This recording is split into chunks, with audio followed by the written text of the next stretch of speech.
The conference room sat in complete silence. Director Sarah Chen stood at the far end of the long table, her hands folded behind her back. She looked at the holographic display floating in the center of the room. On the screen, Ambassador Thalrex of the Jarek Empire stared back at her with his 4 yellow eyes. Thalrex belonged to a species that looked like giant insects covered in dark purple armor. His mouth parts clicked together as he spoke. The sound always made humans uncomfortable, and he knew it. He liked making humans uncomfortable. Director Chen, Thalrex said, his voice translated into English by the communication device. The Galactic Council has made its decision. Humanity has violated the expansion protocols. You have built military stations in areas that we did not approve. This is unacceptable. Sarah said nothing. She simply watched him with dark, calm eyes. Thalrex continued. The Council demands that Earth broadcast a formal apology across all communication channels. You will beg for our mercy. You will ask for our forgiveness. Then within 30 days you will dismantle 90% of your military fleet. These are our terms. Around the table, other Earth representatives shifted in their seats. Some looked angry. Others looked worried. But Sarah remained perfectly still. We have done this many times before, Thalrex said. His mouth parts moved in what might have been a smile. 63 species have received similar ultimatums. All of them obeyed. Some took longer than others, but they all learned their place eventually. Humanity is not special. You are newcomers. You have been part of the Council for only 50 years. That is nothing. My species has been part of the Council for 4,000 years. Sarah tilted her head slightly. Are you finished, Ambassador? Thalrex's eyes narrowed. You will respond to our demands. The entire Council is waiting for your answer. Will Earth obey, or will Earth face the consequences? Sarah looked at him for a long moment. Then she reached forward and pressed a button on the table. The holographic display flickered and went dark. The connection ended. The room exploded with voices. The other representatives started talking all at once. Sarah raised one hand and the room fell silent again. Contact all governments, she said quietly. Emergency session. 1 hour. She walked out of the room without another word. 50 light-years away on the Council's central station, Thalrex stared at the blank screen where Sarah's face had been. Around him, other Council members whispered to each other. Did she just disconnect? One of them asked. Impossible, another said. No species has ever done that before. Thalrex felt something he had not felt in many years. It was not anger exactly. It was something else. Something he could not quite name. He pushed the feeling aside. It does not matter, he announced. Humanity will respond. They always respond. We will wait 3 days. If they do not apologize by then, we will send the punishment fleet. 1 hour later, every major government on Earth joined a secure video conference. Presidents, prime ministers, generals, and advisors filled dozens of screens. Sarah stood in the center of the main conference room, surrounded by holographic displays. They want us to beg, she said simply. They want us to apologize for defending our own territory. They want us to destroy our fleet and leave ourselves helpless. What do we do? Asked the president of the European Federation. He looked tired. We cannot fight the entire council. They have thousands of ships, millions of soldiers, technology we barely understand. They think they have technology we barely understand, said Admiral Marcus Stone. He sat near Sarah, his arms crossed over his chest. Stone was an older man with gray hair and scars on his face from the colony wars 30 years ago. They think we are weak. We are weak, said the Chancellor of the Asian Union. Compared to them, we are children playing with toys. No, Sarah said. The word came out hard and sharp. We are not weak. We have been preparing for this moment since the day we joined the council. She pressed a button, and a new set of displays appeared. Charts, numbers, images of weapons and ships that most of the people in the conference had never seen before. For 50 years, Sarah continued, we have been building. While the council races fought each other and made their political games, we have been studying them. We know their technology. We know their tactics. We know their weaknesses. Admiral Stone stood up. The council thinks our defensive stations are just that. Defensive. They have no idea what those stations can actually do. They have no idea how many ships we have. They have no idea what we have been doing in the outer colonies. Are you suggesting we fight them? Asked the President of the Americas. That is suicide. Maybe, Sarah said. Or maybe they have been underestimating us this whole time. Maybe they have gotten so comfortable with species obeying them that they have forgotten how to fight a real war. What about the other species? Someone asked. The ones the Council has conquered before. If we fight and lose, the Council will destroy Earth. If we obey, Sarah said, we become slaves. Not today, not tomorrow, but eventually. The Council does not allow strong species to exist. They break them down piece by piece until there is nothing left. We have seen it happen to others. It will happen to us. The room went quiet. Everyone knew she was right. For 50 years, Earth had watched as the Council crushed any species that showed too much independence. Some species fought back and were destroyed. Others obeyed and were slowly absorbed into the Council's control, their cultures and identities fading away. So what is your recommendation? Asked the president of the African Coalition. Sarah looked around at all the faces on all the screens. We stay silent. We do not apologize. We do not respond to their demands. We prepare for what comes next. And what comes next? Someone asked. War, Admiral Stone said. They will send their punishment fleet. They will expect us to surrender when we see it. Instead, we will show them what humanity is really capable of. The vote took 3 hours. In the end, it was unanimous. Earth would not respond to the Council's demands. Earth would not apologize. Earth would not beg. The message went out to every human colony, every ship, every station. Actually, no message went out at all. That was the point. Silence. On the Council station, 3 days passed. Thalrex waited for Earth's response. It never came. No apology, no plea for mercy, no communication at all. Perhaps their communication systems are broken, suggested one Council member. No, Thalrex said. He knew better. They are ignoring us. They think they can simply refuse to respond. What do we do? Asked another member. This one from the insect-like krill species. Thalrex stood up tall. His armor plating clicked together. We show them the price of defiance. Activate the punishment fleet. 7 species will contribute ships. We will gather 10,000 warships. We will travel to Earth and we will make them understand their mistake. The Council chambers filled with clicking and chirping sounds of agreement. The Council had done this before. They knew how it would end. Humanity would see the fleet, realize they had no chance, and surrender. Then the Council would take what they wanted and humanity would learn to obey. But far away on Earth, in a secret military facility deep underground, Sarah Chen and Admiral Stone watched as the intelligence reports came in. The Council was mobilizing its fleet. How long until they arrive? Sarah asked. 6 weeks, Stone said. They have to gather ships from 7 different species. Then they have to travel here. We have time. Good, Sarah said. Activate Sentinel Protocol. All stations go to battle readiness. Recall all ships to defensive positions. Start moving the civilian population to the underground cities. And the colonies? Asked one of Stone's officers. Tell them to evacuate everything they can. Make it look like we are running scared. Let the Council think we are panicking, Stone smiled. It was not a nice smile. Let them think they have already won. Over the next 6 weeks, something strange happened across human space. Every station went dark. Every colony appeared to be evacuated. Ships that had been patrolling the borders disappeared. To the Council's scouts, it looked like humanity was running away. See? Thalrex said to the other Council members. They are cowards. They are hiding. When we arrive at Earth, they will have no choice but to surrender. The punishment fleet grew larger every day. Ships arrived from the Jarak Empire, the Krill Hives, the Torvan clans, and 4 other species. 10,000 warships gathered in space, forming a fleet that could be seen from planets light years away. The fleet commanders were confident. They had done this before. They had crushed rebellions. They had destroyed species that refused to obey. Humanity would be easy, but in the darkness of space, in the empty areas where human colonies used to be, something waited. The defensive stations had not been abandoned. They had just gone silent. Thousands of human ships had not run away. They had just moved into position. Admiral Stone stood on the bridge of the ESS Defiance, Earth's flagship. Around him, officers worked quietly at their stations. On the main screen, he could see the Council fleet approaching. 10,000 ships moving in perfect formation. They still think this will be easy, one officer said. Let them, Stone replied. It is better this way.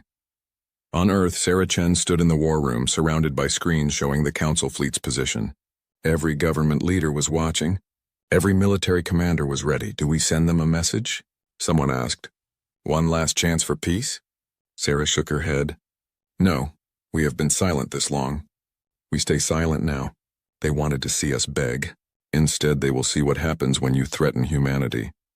In space, the Council fleet crossed into the outer edge of human territory. They passed the first marker where human space officially began. No ships came to meet them. No messages were transmitted. Only silence. This is strange, one of the fleet commanders said. Why do they not respond? Because they are afraid. Thalrex replied from his command ship. Continue forward. To Earth, the fleet moved deeper into human space.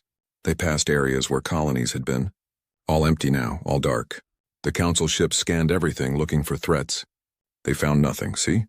Thalrex said. There is nothing here. Humanity has run away, but they were wrong. In the darkness, in the cold of space, human weapons watched and waited.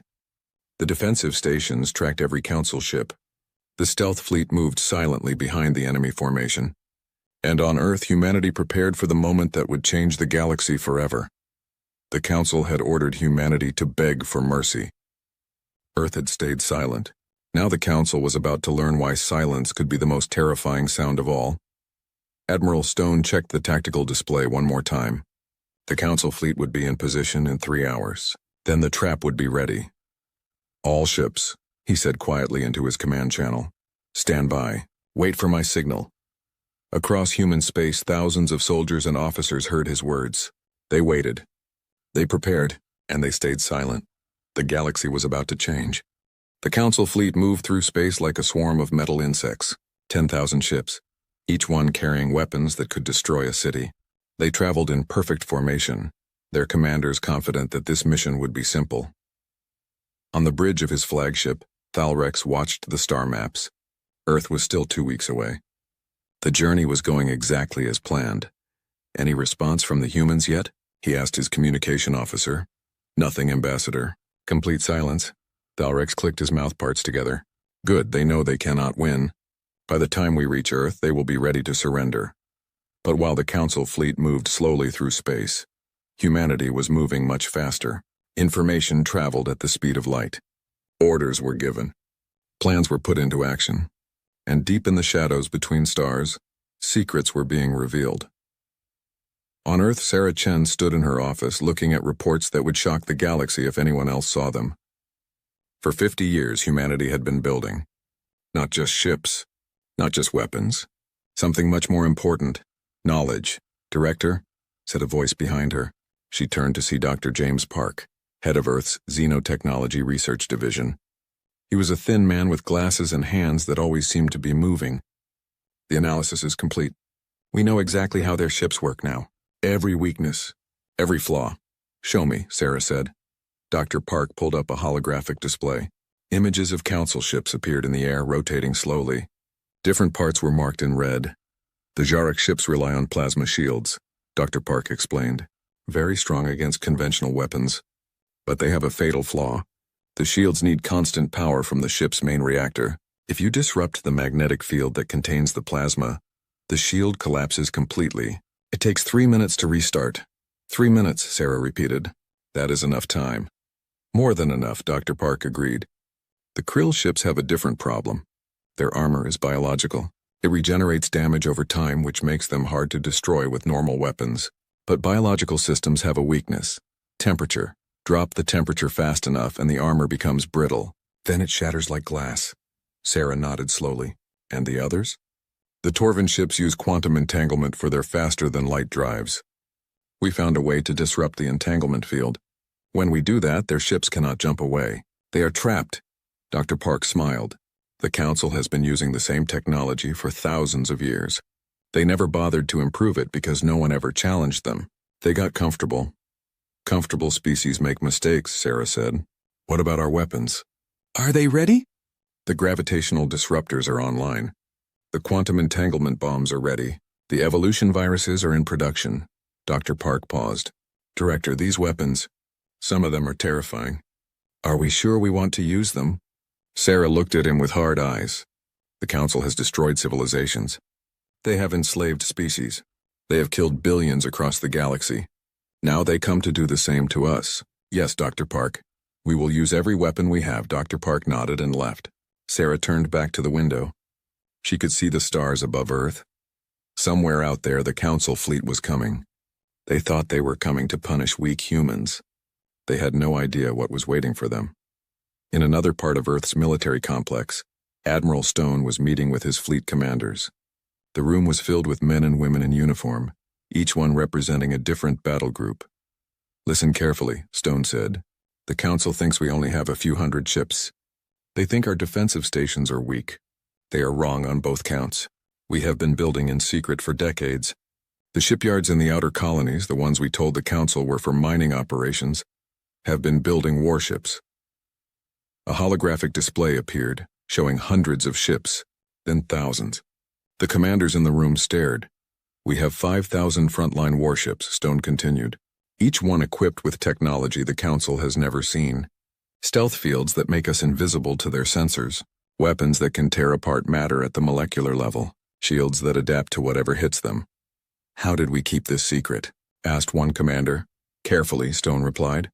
Every ship was built in sections. Every section was built in a different location. We assembled them in deep space far from any Council patrol routes. We also had help. Another holographic display appeared. This one showed an alien face. She had blue skin and large dark eyes. Her species was called the Minith. This is Kriya, Stone said. She is part of a resistance movement. The Council conquered her species 300 years ago. They have been slaves ever since. But some Minith never stopped fighting. They have been gathering intelligence for us, sending us information about Council fleet movements, technology specifications, everything we needed. Why would they help us? Someone asked. Because they want to be free, Stone answered. And they know that if humanity falls, no one will ever challenge the Council again. We are their hope. We cannot fail them. The commanders nodded. They understood. What about the defensive stations? Another commander asked. Stone's smile was grim. The Council thinks those stations are just military outposts. They are wrong. Those stations are weapons platforms. Each one carries a gravitational disruptor array. Do you know what happens when you manipulate gravity on a quantum level? You can tear apart anything. Ships, planets, stars. The Council's shields cannot stop gravitational weapons because gravity is not energy. It is the shape of space itself. The room fell silent. Everyone understood what Stone was saying. Humanity had built weapons that could destroy almost anything. When do we activate them? A commander asked. When the Council fleet reaches the Kuiper belt, Stone replied. That is where we spring the trap. The belt is full of ice and rock. Lots of places to hide weapons platforms. The Council will think they are entering the safe zone. Instead, they will be entering a kill zone. Far from Earth, in the darkness between stars, Kriya sat in a small room on a cargo ship. Her hands moved quickly over a data pad, sending encrypted messages to Earth. She was taking a terrible risk. If the Council discovered what she was doing, they would kill her. They would kill everyone she knew. But she did not care. Her people had been slaves for 300 years. She had grown up in the labor camps. She had watched her parents die from exhaustion and disease. She had seen children taken from their families and sent to work in the mines. The Council called it service. The Minith called it hell. Then 50 years ago, the humans arrived. At first, Kriya thought they would be like all the other species in the Council. Arrogant, cruel, uncaring. But the humans were different. They asked questions. They listened. They seemed genuinely interested in the Minith as people, not just as workers. Some humans even tried to help. They pushed for better conditions in the camps. They spoke against the Council's slave system. The Council shut them down, of course. The Council always won, but Kriya remembered. The humans had tried, so when the Resistance asked her to make contact with Earth's intelligence services, she said yes. She began passing information. Fleet compositions, technology data, Council battle plans, everything she could find. Now as the Council fleet moved toward Earth, Kriya sent one final message. The fleet consists of 10,000 ships, 3,000 from the Jarek Empire, 2,000 from the Krill hives, 1,000 from the Torvan clans. The rest are from smaller species. The flagship is the Eternal Victory, commanded by Ambassador Thalrex himself. They expect to reach Earth in 12 days. They expect humanity to surrender immediately. Good luck. She sent the message and destroyed the datapad. Then she sat in the darkness and prayed to gods she was not sure existed anymore. Prayed that the humans would win. Prayed that someone finally would break the Council's power. Back on Earth, Sarah received Kriya's message. She read it carefully, then forwarded it to Admiral Stone. 12 days, she said to herself. Not long now. She walked to the window again. The sun was setting, painting the sky orange and red. Beautiful. She wondered if the sky would still be beautiful after the battle. She wondered if there would be anyone left to see it. Stop that, she told herself. We will win. We have to. But doubt was always there, whispering in the back of her mind. The Council had thousands of years of experience. They had fought countless wars. They had weapons humanity had never seen. What if the human plans failed? What if all the preparation was not enough? Her phone buzzed. A message from the President of the Americas. The civilian evacuation is complete. 2 billion people are in the underground cities. Food and water supplies will last for 5 years if needed. We are ready. Sarah typed back a simple response. Good. 2 billion people hiding underground, waiting to see if they would have a world to return to. The weight of that responsibility pressed down on Sarah like a physical thing. She had made this decision. She had convinced the governments of Earth to fight instead of surrender. If this went wrong, billions would die. Their blood would be on her hands, but if we surrender, she thought, we die slowly instead of quickly.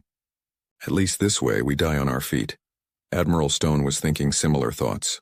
He stood on the bridge of the Defiance, watching his crew prepare for battle. They were young, most of them. They had never fought in a real war. They had trained for it, dreamed of it, but never actually done it. In a few days, that would change. Admiral, said his tactical officer, all ships are reporting ready. The stealth fleet is in position. The weapon platforms are armed and waiting. We are ready. Thank you, Lieutenant, Stone said. He looked at the star map. The Council fleet was a red mass moving toward the blue dot that represented Earth. In 3 days, they would reach the Kuiper belt. In 3 days, everything would change. Stone thought about his family. His wife had died 10 years ago. His daughter was a shuttle pilot stationed on Mars. She had volunteered to fight despite his protests, stubborn, just like her mother. He pulled out a small photo from his pocket. His wife and daughter smiling at the camera. He looked at it for a long moment, then put it back. All hands, he said into the ship-wide communication system. This is Admiral Stone. In 3 days, we will face the largest fleet the Council has ever assembled. They come here expecting us to surrender. They expect us to beg for mercy. They think we are weak. They are wrong. He paused, letting his words sink in. For 50 years, humanity has prepared for this moment. We have built weapons the Council has never seen. We have trained for battles the Council thinks are impossible. We have one advantage they do not expect. We are not fighting for territory. We are not fighting for resources. We are fighting for our survival, for our freedom, for our future. Another pause. The Council has destroyed civilizations. They have enslaved species. They think they are invincible. In 3 days, we are going to prove them wrong. Every human who has ever lived has faced impossible odds. Our ancestors climbed down from trees and conquered a planet. They crossed oceans in wooden boats. They flew to the moon in metal cans. They survived ice ages and diseases and wars. We come from survivors, and we will survive this too. The crew listened in silence. Some had tears in their eyes. Others had hands clenched into fists. When the battle begins, Stone continued, remember this. We are not alone. Across the galaxy, enslaved species are watching us. They are hoping we win. They are praying we succeed. Because if we do, we show them that the Council can be beaten. We give them hope. And hope is the most powerful weapon in the universe. He took a breath. The Council ordered us to beg for mercy. We stayed silent. Now we show them why. All hands to battle stations. In 3 days, we change the galaxy. The crew erupted in cheers. Stone allowed himself a small smile. Then he turned back to the star map. 3 days. That was all the time they had left. 3 days until the Council fleet reached the trap.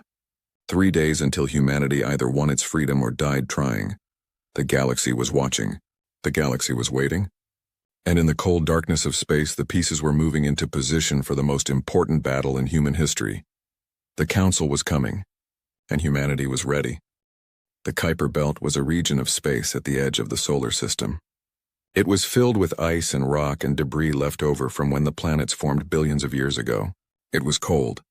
It was dark. It was the perfect place for an ambush. The Council fleet entered the belt 3 days after Admiral Stone's speech. 10,000 warships moved in tight formation, their sensors scanning for threats. They found nothing. Just ice and rock and empty space. "This is too easy," said Commander Vectar of the Krill Hives. He was speaking to Thalrex over the fleet communication channel. "We have seen no resistance. No ships, no weapons platforms. Where are the humans?" "Hiding," Thalrex replied. "Or perhaps they have run away completely. It does not matter. We continue to Earth." But Vectar was not comfortable. He had fought in many battles. He had learned to trust his instincts, and his instincts were telling him something was wrong. "With respect, Ambassador, I request permission to send scouts ahead. Let them check the path forward."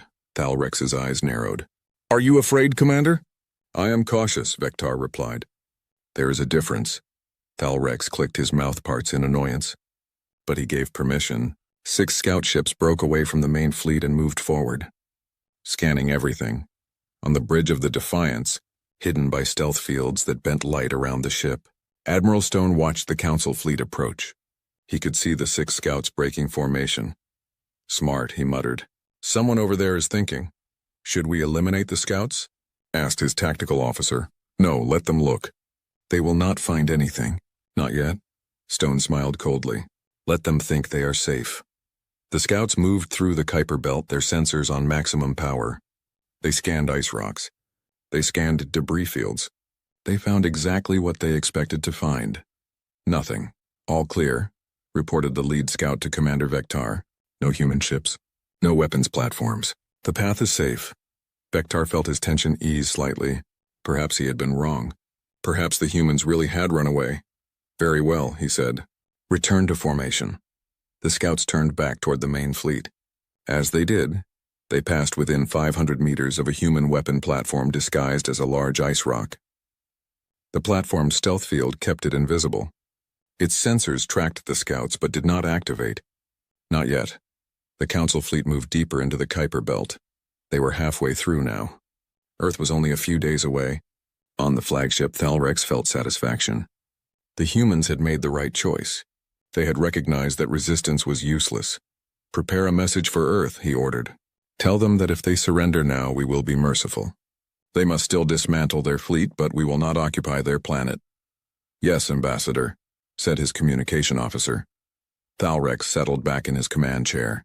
This mission had been easier than expected. Perhaps too easy. But he pushed that thought away. Humanity was a young species. They knew when they were beaten. That was his last peaceful thought. Admiral Stone watched the Council fleet position on his tactical display. They were exactly where he wanted them.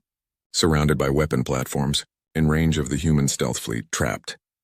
"All ships," he said quietly into the command channel. "Activate weapon systems. Prepare to fire on my mark." Across the Kuiper belt, hundreds of ice rocks suddenly came alive. Stealth fields dropped. Power signatures spiked, and the Council fleet's sensors started screaming warnings. "Contact," shouted the sensor officer on Thalrex's flagship. "Multiple contacts. Hundreds of them, all around us." Thalrex jumped to his feet. "What? Where did they come from?" "Unknown." "They were not there a moment ago." On the Defiance, Stone raised his hand. Then he dropped it. Fire. The universe went white. The weapon platforms fired first. Gravitational disruptors activated, sending invisible waves of twisted spacetime toward the Council ships. The effects were immediate and devastating. Council ships began to tear apart. Not from explosions. Not from impacts. They simply came apart at the seams. Hulls peeled away like paper. Internal structures collapsed. Shields meant to stop energy weapons could not stop gravity itself. "You cannot shield against the shape of space where shields are down," someone screamed on the Council communication channels. "The shields are not working." 300 Council ships died in the first 10 seconds. Then the human fleet appeared. 5,000 warships dropped their stealth fields all at once. They had been surrounding the Council fleet the entire time, waiting. Now they opened fire. Human weapons were different from Council weapons. The Council used plasma and lasers and missiles. Humanity used quantum entanglement bombs that could bypass shields completely. They used evolution viruses that could rewrite the code of biological ships. They used electromagnetic pulses that could fry every electronic system within a kilometer. The Council fleet tried to fight back. They returned fire with everything they had. Plasma bolts lit up the darkness. Missiles streaked through space. But they were firing at ships they could barely see. Human stealth technology was decades ahead of Council sensor technology. Meanwhile, the human ships could see everything. They knew exactly where every Council ship was. They knew which ones were damaged and which were still dangerous. They struck with surgical precision. Commander Vektar watched in horror as his fleet fell apart. In less than 5 minutes, they had lost 1,500 ships. 1,500. And they had destroyed maybe 50 human ships, maybe. Fall back, he shouted. All ships retreat. Jump to faster than light. But when his ships tried to activate their quantum drives, nothing happened. The drives would not engage. What is wrong with the drives? Vektar demanded. The entanglement fields are disrupted, his engineer replied. Something is interfering with them. We cannot jump. Vektar felt cold fear wash over him. They were trapped. No shields. No faster-than-light drives. And an enemy that could strike from anywhere. This was not a battle. This was a slaughter. On the Defiance, Admiral Stone watched the tactical display with grim satisfaction. Everything was going exactly as planned. The Council fleet was in chaos. Their formation had broken. Their ships were scattered across the Kuiper belt, and humanity's weapons were cutting through them like knives through paper. Admiral, said his communication officer, we are receiving a transmission from Ambassador Thalrex. Put it through. Thalrex's face appeared on the main screen. He looked terrified. His mouth parts were clicking uncontrollably. Please, he said, please stop. We surrender! We surrender. Stone looked at him coldly. You came here to make us beg. You came here to make us surrender. You came here to break humanity's spirit. He leaned forward. How does it feel, Ambassador? Please, Thalrex repeated. We did not know. We did not understand. Please. Did the other 63 species beg? Stone asked. When you came to their worlds with your fleets? When you demanded they surrender? Did they beg? Thalrex said nothing. He just stared at the screen with his 4 yellow eyes. I thought so, Stone said. Then he cut the transmission. The battle continued. Human ships hunted Council ships through the Kuiper belt. It was not honorable. It was not fair. But war is never honorable or fair. War is about survival. And humanity was very good at surviving. 6 hours after the battle began, the Council fleet had lost 4,000 ships. Almost half their force. The survivors were trying desperately to regroup, to form some kind of defensive position. But human weapons kept finding them, kept destroying them. On Earth, Sarah Chen watched the battle unfold on the war room screens. She saw the numbers. 4,000 Council ships destroyed, 200 human ships lost. It was a victory beyond anything she had dared to hope for, but she felt no joy. Only a deep, heavy sadness. Thousands of people were dying out there. Yes, they had come to destroy Earth, but they were still people. They had families. They had lives. This is necessary, said the President of the Americas standing beside her. You know that. If we had surrendered, they would have destroyed us eventually. This was the only way. Sarah nodded but said nothing. She knew he was right. That did not make it easier. In space, the battle began to slow. Not because humanity stopped attacking, but because there were fewer Council ships left to attack. The survivors huddled together, their shields overlapping, trying to protect each other. Admiral Stone considered pressing the attack. He could destroy the entire fleet if he wanted. Wipe them out completely, but that would make humanity no better than the Council. Cease fire, he ordered. All ships hold position. The human fleet stopped shooting. Silence fell over the battlefield. Broken ships drifted through space. Emergency beacons flashed in the darkness. The smell of death and burning metal filled the recycled air of every ship. Stone activated the wideband communication channel. Every ship in the area would hear this. Council and human alike. This is Admiral Marcus Stone of the Earth Defense Force. The battle is over. Council fleet, you have 2 options. Option 1, you surrender. You allow our ships to take you into custody. You will be treated according to the rules of war. Your wounded will receive medical care. Your dead will be returned to their families. You will eventually stand trial for your crimes, but you will be treated fairly. He paused. Option 2, you continue fighting. If you choose this option, we will destroy you. All of you. There will be no survivors, no prisoners, no mercy. Another pause. You have 1 hour to decide. On the council flagship, what was left of the command staff looked at each other. Thalrex sat slumped in his command chair. His armor was scorched. One of his eyes had been damaged by a power surge. What do we do? Asked one of his officers. Thalrex thought about his empire. The Jarak had ruled their corner of the galaxy for 4,000 years. They had never been defeated, never been humbled, and now in the span of a few hours everything had changed. We surrender, he said quietly. There is no other choice.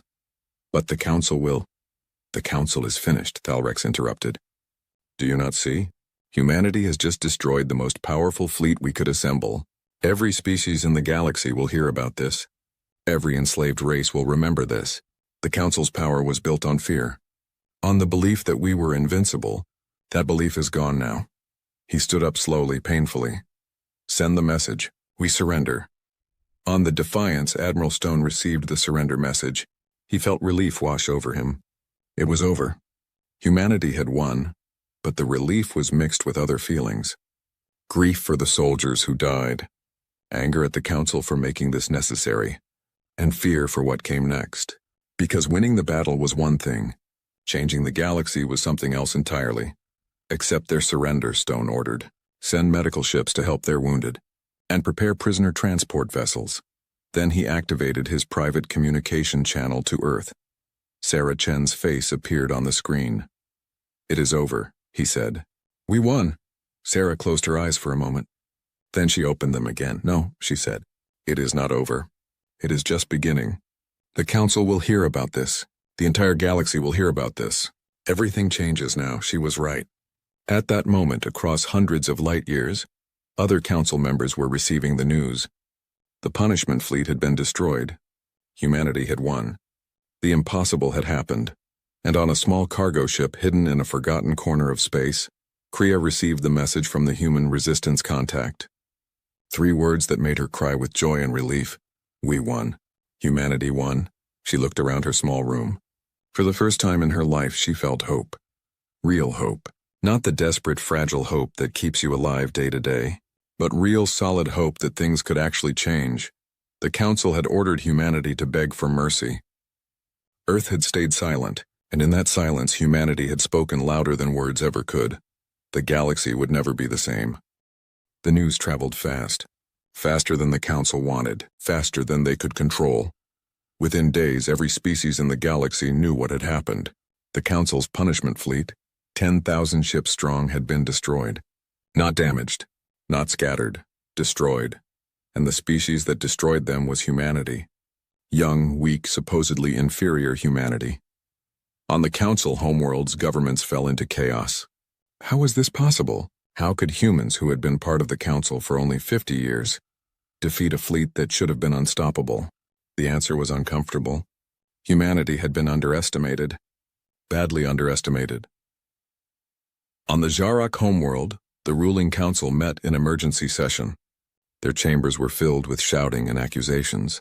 Some wanted to send another fleet, a larger one. Others wanted to negotiate. Still others wanted to pretend the whole thing never happened. We must respond, shouted one council member. If we do nothing, we look weak. We are weak, another one replied. Did you not read the battle reports? Their weapons tore through our shields like they were not even there.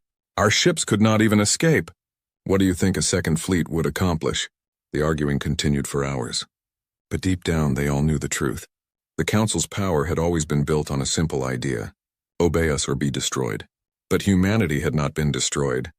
Humanity had won, and if humanity could win, then what did that say about the council? On Earth, the victory was being celebrated, but Sarah Chen was not celebrating. She stood in the war room, surrounded by screens showing intelligence reports from across the galaxy.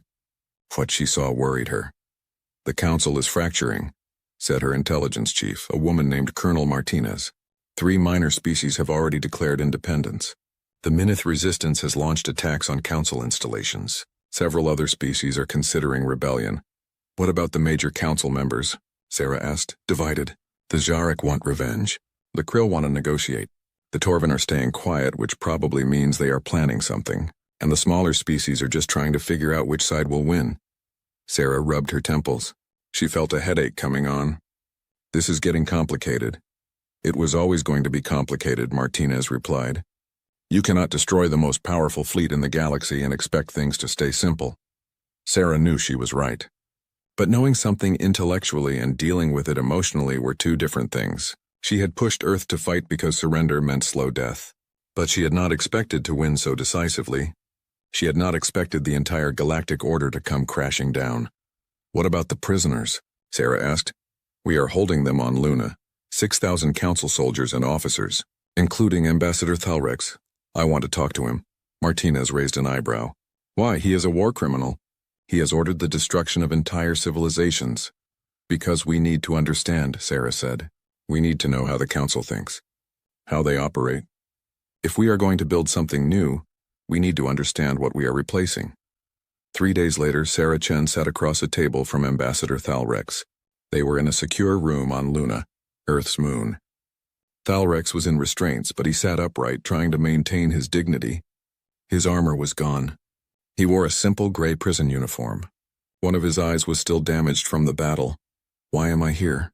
Thalrex asked. His voice was tired. To talk, Sarah replied. I want to understand. Understand what? That you won? That we lost? I think that is clear. I want to understand how the council became what it is, Sarah said.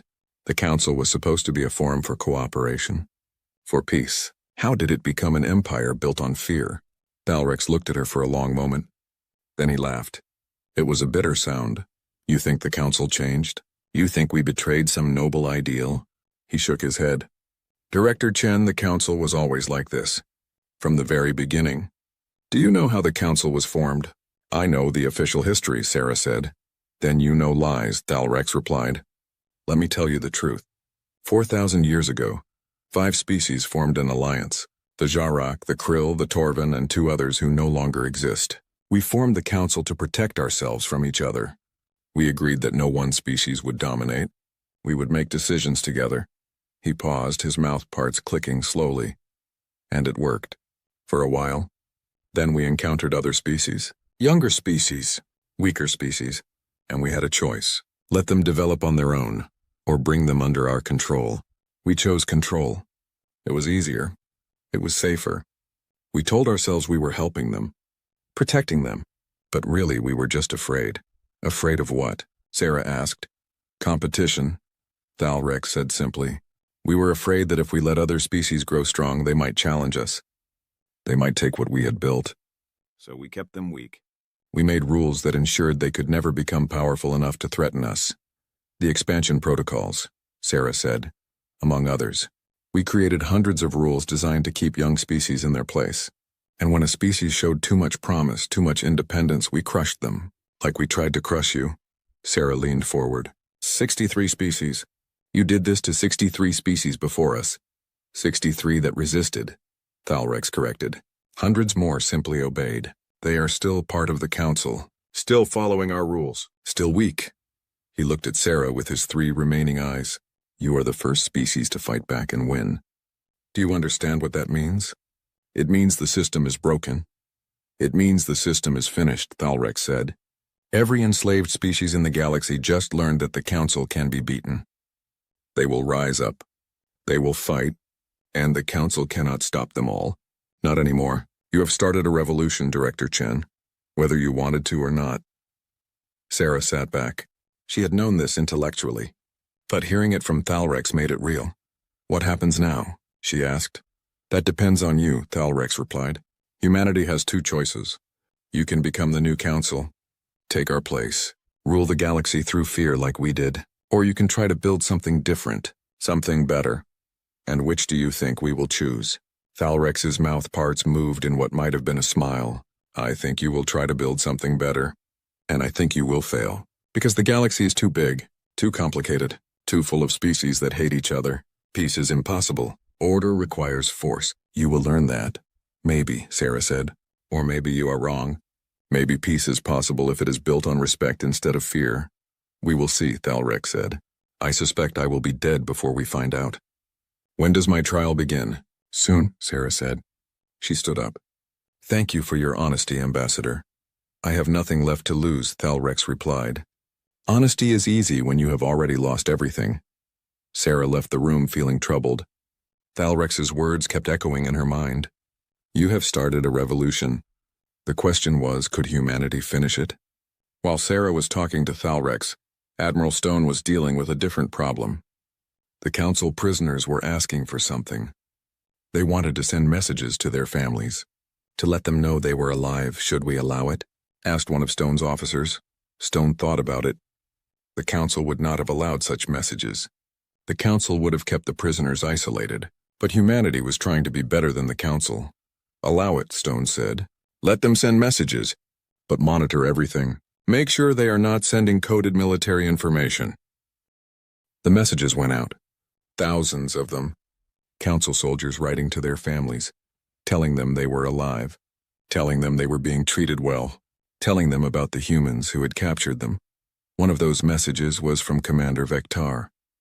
He wrote to his hive mother telling her about the battle, about how the humans had outfought them, about how the humans could have killed all the prisoners but chose mercy instead. They are not what we expected, he wrote. They are fierce in battle but kind in victory. The council told us humans were savages, but I have seen more honor in this prison camp than I saw in 20 years of council service. I do not know what will happen now, but I think the humans are not our enemies. I think the council made us enemies when we should have been friends. His hive mother received the message. She read it 3 times. Then she shared it with others in the hive. They shared it with more, and slowly, quietly, opinions began to change. This was happening across the galaxy. The prisoners' messages were spreading, and they were all saying the same thing. The humans were not monsters. The humans had won fairly. The humans were showing mercy. It was not what people expected, and it was changing minds. On Earth, Sarah gathered the governments for another meeting. This time the topic was not war. It was peace. The council is breaking apart, she told them. Species are declaring independence. Rebellions are starting, and everyone is looking to us for guidance. They want to know what comes next. What do we tell them? Asked the president of the Asian Union. We tell them we want to build something new, Sarah replied. Not a council where a few species rule over everyone else, but a true alliance where every species has an equal voice, where decisions are made by consensus, not force. That sounds nice, said the Chancellor of the European Federation, but is it realistic? How do you get hundreds of species with different cultures and needs to agree on anything? Carefully, Sarah said, and with a lot of patience. But the alternative is worse. If we do nothing, the galaxy descends into chaos. Species will fight each other for dominance. Millions will die, or we can try to organize something peaceful. It will be hard. It will take time, but it is possible. What about the council members? Someone asked. The ones who ordered the atrocities? What do we do with them? We hold trials, Sarah said. Real trials.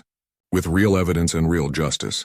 We show the galaxy that we are serious about accountability, that no one is above the law, not even us. The vote was not unanimous this time. Some governments wanted to be harsher. Others wanted to be more lenient. But in the end, they agreed to try Sarah's approach. 1 week after the battle, Sarah made a broadcast to the entire galaxy. Every species with communication technology received it. Every planet, every station, every ship. She spoke simply and clearly. My name is Director Sarah Chen of Earth. 1 week ago, humanity fought and won a battle against the Council Punishment Fleet. We did not want this war. We were forced into it. But now that it is over, we must decide what comes next. She paused. For thousands of years, the Galactic Council has ruled through fear and force. They told species what they could and could not do. They crushed independence. They punished innovation. They built an empire on the suffering of others. This cannot continue. Another pause. But humanity does not want to replace the Council. We do not want to rule the galaxy. We want something different. We want a galaxy where every species is free to grow and develop, where cooperation is voluntary, not forced, where the strong help the weak instead of exploiting them. She looked directly at the camera. We invite all species to join us in building a new alliance, not based on fear but on respect, not based on force but on mutual benefit. We call this the Accord of Free Worlds. Every species will have an equal voice. Every species will be protected, and no species will be enslaved ever again. She held up a data chip. We have evidence of council crimes, thousands of files documenting atrocities committed over centuries. We will release this evidence, and we will hold trials for those responsible. Not revenge, justice, real justice with real courts and real laws. Final pause. The galaxy is changing. We can change it together, peacefully, or we can descend into chaos. The choice is ours.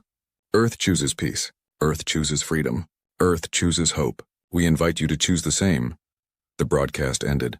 For a moment, the galaxy was silent. Then the responses started coming in. The Minith were the first. Kriya herself sent the message on behalf of her entire species. We stand with humanity. We joined the Accord of Free Worlds, then came others. Small species. Enslaved species. Species that had been waiting for someone to stand up to the council. They joined the Accord. The major council species remained silent. But their silence spoke volumes. They were waiting, watching, trying to decide if they should fight or negotiate. On Luna, Ambassador Thalrex watched Sarah's broadcast in his cell. When it ended, he laughed. Idealistic fools, he muttered. They have no idea how hard this will be. But deep down, in a place he had forgotten existed, he felt something. It was not quite hope. But it was close. Maybe, he thought, just maybe they can actually do this. The galaxy was changing. The old order was dying, and humanity was building something new, something that had never existed before. A galaxy built on freedom instead of fear. It would not be easy, but nothing worth doing ever is. 3 months had passed since the battle. 3 months since Sarah Chen's broadcast to the galaxy. 3 months since everything changed. The galaxy was not peaceful. Not yet. But it was different. Sarah stood at a window on the new diplomatic station humanity had built in neutral space. The station was called Unity, and it was where the Accord of Free Worlds held its meetings. Through the window, she could see dozens of ships from dozens of species, all here to be part of something new. Director Chen, said a voice behind her. She turned to see Kriya approaching. The Minith representative had become a friend over the past months. They had worked together almost every day, building the framework for the Accord. Just Sarah, she said, smiling. We are not doing titles anymore, remember? Kriya smiled back. Her species expressed emotion differently than humans, but Sarah had learned to read the signs. Kriya was happy, and tired, very tired. The council meeting starts in an hour, Kriya said. Are you ready? As ready as I can be, Sarah replied. Are they here? They arrived this morning. All 3 of them, Sarah nodded. Today was important. Today, representatives from the Jarak, the Krill, and the Torvin would attend their first Accord meeting. The 3 major council species, the ones who had ruled the galaxy for so long, they were not joining the Accord. Not yet, but they were talking. That was progress. The meeting room was circular, with seats arranged so that every representative could see every other representative. No one sat higher than anyone else. No one was at the head of the table. That had been Sarah's idea. In the Accord, there were no leaders, only equals. Representatives from 47 species filled the room. Some Sarah recognized, others she was still learning about. The galaxy was much bigger and more complicated than she had ever imagined. At exactly the appointed time, the 3 council representatives entered. Sarah watched them carefully. The Jarak representative was not Thalrex.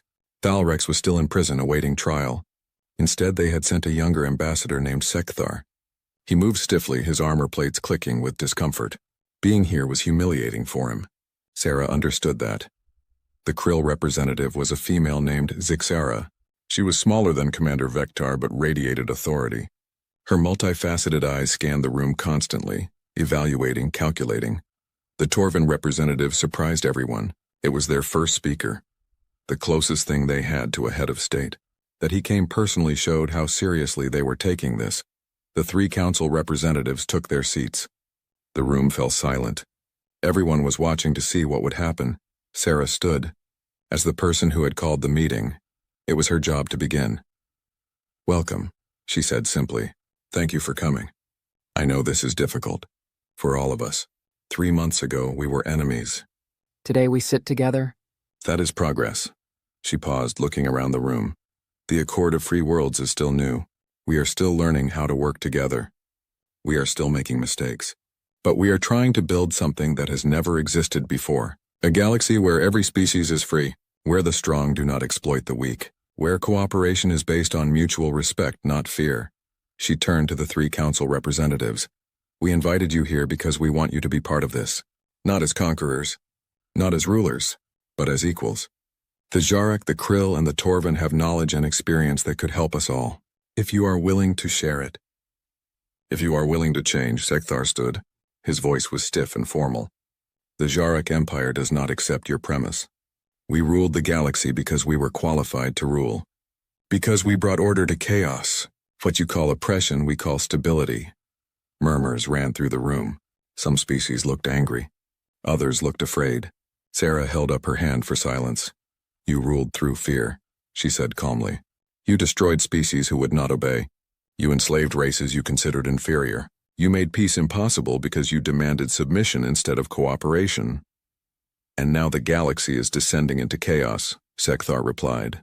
Without the Council's authority, species are fighting each other. Resources are being wasted. Lives are being lost. Is this your idea of progress? It is growing pains, Sarah said. Freedom is messy. Democracy is complicated. But slavery is worse, and that is what you offered. Slavery dressed up as order.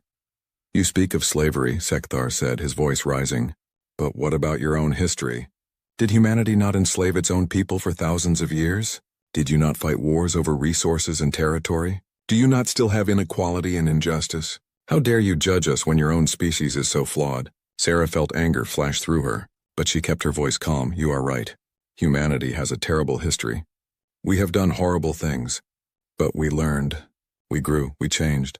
That is what makes us different from the Council. We admitted our mistakes. We tried to fix them. You just kept making the same mistakes for 4,000 years. She looked around the room. Every species here has a dark past. Every civilization has committed atrocities. The question is not whether we have been perfect. The question is whether we can be better, whether we can learn from our mistakes and build something good. Zixara, the Krill representative, stood. Logical, she said. The Krill were known for being analytical. But idealism does not feed populations. It does not protect borders. It does not solve resource conflicts. The Council maintained peace through strength. What does the Accord offer instead? Cooperation, said Kriya, standing. Trade, mutual defense. Species helping each other instead of fighting each other. And when 2 species both claim the same resource? Zixara asked. When their interests conflict. Who decides? We do, Sarah said. All of us together, we talk. We negotiate. We find compromises. We use arbitration and mediation. We follow laws that we all agreed to. And if that fails, Zixara pressed. Then we keep trying, Sarah replied. Because the alternative is war. And war benefits no one. The Torvin first speaker stood. He was an elderly being, his scales gray with age. When he spoke, his voice was soft but carried weight. I have lived for 200 years, he said. I have seen the Council at its height. I have seen its decline. I have seen humanity defeat what should have been an invincible fleet. And I have seen what has happened since. He paused, gathering his thoughts. The galaxy is changing. This is undeniable. The question is not whether it will change, but how. The Council's way is ending. We can fight this truth or we can accept it. I am old, I am tired, and I have spent too many years maintaining a system that perhaps should have ended long ago. Gasps ran through the room. No Council member had ever spoken like this before. I came here today, the first speaker continued, to see what humanity is building, to see if this accord is real or just pretty words. And I see possibility. I see species working together who would never have spoken to each other under Council rule. I see former slaves sitting as equals with their former masters. I see hope. He turned to Sekthar and Zixara. The Jarak and the Krill want to preserve the old ways, but the old ways are dying. We can die with them or we can adapt. I choose to adapt. The Torvin will join the Accord of Free Worlds. The room exploded. Representatives shouted in joy or shock. Sekthar looked furious. Zixara looked calculating. Sarah felt tears in her eyes but blinked them away. The first speaker raised his hand for silence. I have conditions. The Torvin will not disarm completely. We will maintain defensive forces. We will not accept blame for all Council actions. Some species were willing participants in the system, and we want representation on the Accord Tribunal that will judge Council crimes. We will face justice, but it will be fair justice. Agreed, Sarah said immediately. Those terms are reasonable. Sekthar stood abruptly. The Jarak Empire will not be part of this farce. We maintain that the Council was justified in its actions. We will not apologize for bringing order to the galaxy. He turned to leave. Ambassador Sekthar, Sarah said. He stopped but did not turn around. Your government sent you here. That means some Jarak want peace. Maybe not all of your people agree with you. Maybe you should listen to them. Sekthar said nothing. He simply walked out. But Sarah noticed that he did not slam the door. That was something. Zixara remained standing, her multifaceted eyes fixed on Sarah. The Krill will consider what we have seen here today. We make no promises, but we will continue to attend these meetings. We will observe. And perhaps in time we will decide. She sat down. It was not a victory, but it was not a defeat either. Sarah would take it. The meeting continued for hours. They discussed trade agreements, mutual defense pacts, resource sharing, humanitarian aid for species damaged by Council rule. It was complicated and exhausting and sometimes frustrating, but it was working. Slowly, imperfectly, but working. That evening, Sarah and Admiral Stone stood together on the observation deck of Unity Station. They watched the stars in comfortable silence. We did it, Stone said quietly.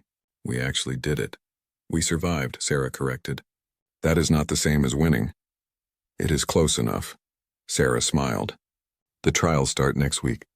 Thalrex and 47 other council leaders will face justice for their crimes. Are you worried? Stone asked. Yes, Sarah admitted. If we are too harsh, we make martyrs. If we are too lenient, we make a mockery of justice. We need to get this right. We will, Stone said. Because we have to. The galaxy is watching. They stood in silence for a moment. Do you ever think about what would have happened if we had surrendered? Sarah asked. If we had begged for mercy like they demanded? Sometimes, Stone admitted. We would probably be slowly dying, losing our independence piece by piece. But we would be alive. Would we, though? Sarah asked. A life without freedom is not really living. No, Stone agreed. It is not. Far away on Luna in his prison cell, Thalrex sat alone. He had heard about the Torvin joining the Accord. He had heard about the trials starting soon. He was not afraid of death. He was old. He had lived long enough. But he was afraid of being forgotten, of his empire being remembered only as villains in someone else's story. A human guard brought him his evening meal. The guard was young, barely more than a child by Jarik standards. Thank you, Thalrex said. The guard looked surprised. Thalrex had never thanked anyone before. But lately he had been thinking about things differently. About how the Council had ruled. About how humanity was trying to rule. Can I ask you something? Thalrex said. The guard hesitated, then nodded. Why do you treat us well? The prisoners. We came to destroy your world. We would have killed you all if we could. Why show us mercy? The guard thought about it. Because that is what makes us different from the Council. You ruled through fear. We want to rule through respect. Even for our enemies. That seems weak, Thalrex said. Maybe, the guard replied. Or maybe it is the strongest thing we can do. Showing mercy when we could show cruelty. Building when we could destroy. Hoping when we could hate, the guard left. Thalrex sat with his meal, thinking. Perhaps, he thought, perhaps humanity understands something we never did. Across the galaxy, on thousands of worlds, people were having similar thoughts. The old order was dying. A new one was being born. It was not perfect. It would never be perfect, but it was better. And sometimes better is enough. On Earth, in a small apartment, a young girl was studying galactic history. She was learning about the Council, about the war, about how humanity won. Mama, she asked, why did the Council order us to beg for mercy? Her mother thought carefully. Because they thought we were weak. They thought fear would make us obey. But we did not obey, the girl said. No, her mother agreed. We stayed silent. And in that silence, we showed them who we really are. What did we show them? The girl asked. Her mother smiled. That humanity does not beg. Humanity survives. Humanity fights. And when humanity wins, we build something better than what came before. The girl thought about this. Then she went back to her studies. She had a lot to learn. The galaxy was big and she wanted to understand all of it. On Unity Station, Sarah stood at the window again. Kriya joined her. Do you think it will last? Kriya asked. The Accord? Or will it fall apart like the council did? I do not know, Sarah said honestly. Maybe it will fail. Maybe in 100 years, someone else will be trying to fix our mistakes, but we have to try. Because the alternative is giving up. And humanity never gives up. Kriya nodded. Neither do the Minith. We were slaves for 300 years, but we never stopped hoping. Never stopped fighting. You gave us the chance to be free. We will not waste it, Sarah smiled. We will do this together, all of us. And maybe, just maybe, we will build something that lasts. Below them, ships from dozens of species moved in orbit. Trading, talking, learning to work together. It was messy. It was complicated. But it was real. The Council had ordered humanity to beg for mercy. Earth had stayed silent. And in that silence, humanity had spoken louder than any words could express. They had said, "We will not kneel. We will not surrender. We will not give up our freedom." And the galaxy had heard them. The galaxy had changed, and it would never be the same again. Admiral James Walker stood at the viewport of Earth's orbital station, his weathered face reflecting the distant stars. The year was 2150, and humanity had just achieved what their ancestors could only dream of, faster than light travel. After centuries of looking up at the stars and wondering, they had finally found their answer. They were not alone. Admiral, the Council representatives have arrived. The young officer's voice pulled Walker from his thoughts. Thank you, Lieutenant. Tell Ambassador Gray I'll meet him in the conference room. Walker adjusted his uniform and took one last look at Earth below. Blue, beautiful, and finally ready to join the greater galactic community, or so they thought. The Galactic Council's space station was unlike anything humans had ever built. It stretched for miles in every direction, a massive ring of metal, and lighthousing representatives from 12 advanced alien species. Ambassador Marcus Gray tried not to look too impressed as he was escorted through its gleaming hallways. Next to him walked Dr. Eliza Reed, the physicist whose breakthrough had made faster-than-light travel possible. Remember, Gray whispered. To her, we're here as equals, not as students. Eliza nodded, but her eyes couldn't help but wander to the incredible technology surrounding them. Their power systems alone must be centuries beyond ours, she murmured. They entered a vast chamber where curved benches rose in tiered rows. At the center stood a circular platform, and above it floated holographic displays showing star systems and data streams. 12 alien representatives sat in the highest tier, looking down at the humans. The head counselor, a tall being with silvery skin and 4 arms, rose. The council recognizes Earth's representatives. Please step forward and state your case for membership. Gray approached the platform, his heart pounding but his face calm. This was the moment humanity had been preparing for since first contact 6 months ago. Honorable Council, he began, on behalf of Earth and all humanity, I thank you for this opportunity. We come before you as a young species eager to learn, to trade, and to contribute to galactic peace. He gestured to screens that showed Earth's greatest achievements, its art, its cities rebuilt after the climate wars, its first colony on Mars. We have overcome great challenges to reach this point. We have united our planet after centuries of division. We have solved our energy crisis and begun to heal our environment. We bring with us unique perspectives and innovations that we believe will benefit all species. The council members watched silently. Gray couldn't read their alien expressions, but he felt a growing unease at their stillness. When he finished his presentation, there was no applause, no questions, only silence. Then, the representative from the Arvoni species, beings with dark purple skin and eyes that glowed yellow, touched a control panel. New images appeared above the platform, images of Earth's history that made Gray's blood run cold. Nuclear explosions, battlefields strewn with bodies, concentration camps, environmental disasters. Is this also humanity? The Arvoni asked, voice cold and flat. Gray stammered. That's our past. We've moved beyond. Have you? Interrupted another council member, this one resembling a giant insect. Our observations show that humans still resolve conflicts with violence. Your entertainment glorifies warfare. Your nations still maintain armies. All species have troubled histories, Gray argued. We've learned from ours. The head counselor raised a hand for silence. We have studied your kind since you first split the atom. You humans develop technology far faster than you develop wisdom. You are unpredictable, emotional, and dangerous. Dr. Reed stepped forward without permission. That's unfair. We've made mistakes, yes, but we've also shown tremendous capacity for growth and compassion. Silence. The head counselor's voice boomed through the chamber. This is not a debate. The 12 council members touched panels before them. A vote was taking place. Gray felt sweat beading on his forehead. This wasn't going as planned. Not at all. The council has reached its decision, announced the head counselor.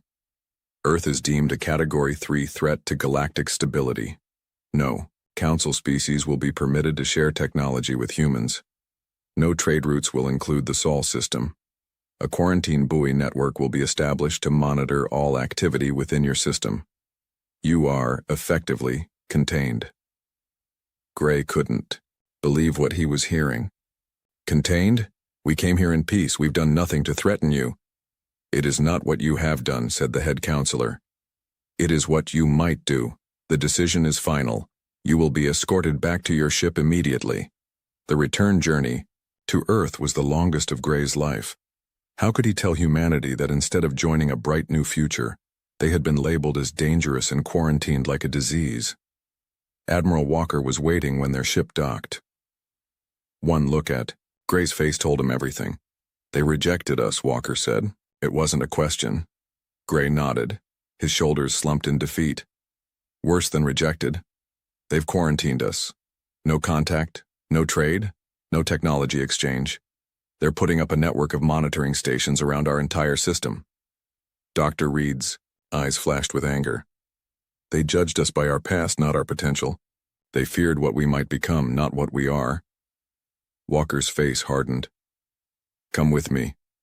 Both of you. He led them through the station to a secure room where Earth's leadership had gathered via holographic projection.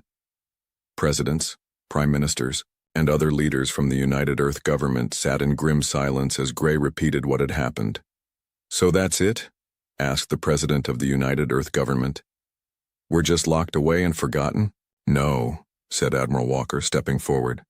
That's what they expect.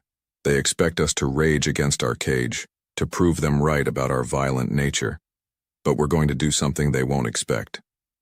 All eyes turned to him. We're going to build. In silence. In secret. They think they know humans, but they've underestimated us at every turn. They've studied our wars but missed our greatest strength. Which is? Asked a leader from Africa. Adaptation, Walker said firmly. No species in Earth's history has adapted faster than humans. Put us in a desert, we survive. Put us in the Arctic, we build homes.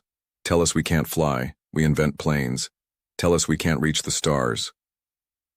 He let the thought hang in the air. Dr. Reed straightened, a new light in her eyes. The council has given us one advantage. They think they've contained us. They'll stop watching so closely. Meanwhile, I have ideas for improving our FTL drives that could make our ships nearly impossible to track. The president nodded slowly. How long would such a project take? Years. Decades, even.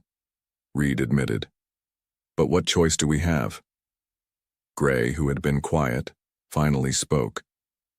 They cast us out because they fear what we might become. I say we show them exactly what humans do when backed into a corner.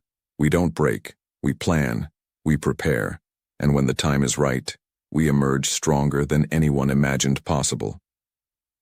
One by one, the world leaders nodded in agreement. Then it's decided, the president said. We begin today. Admiral Walker, Dr. Reed, Ambassador Gray, you three will head what we'll call the preservation protocol. Humanity won't just survive this setback. We'll use it to forge ourselves into something greater. As the meeting ended, Walker looked out. Another viewport at the stars. The same stars that had just rejected humanity. They think they've seen the worst of us, he said quietly. Wait until they see the best.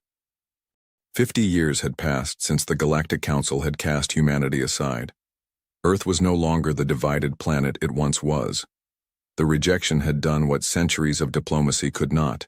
It united humanity with a single purpose. Director Thomas. Reed stood in the vast underground complex beneath what had once been the Antarctic ice shelf. The ice had melted long ago during the climate wars, revealing land that now housed Earth's most secret facility.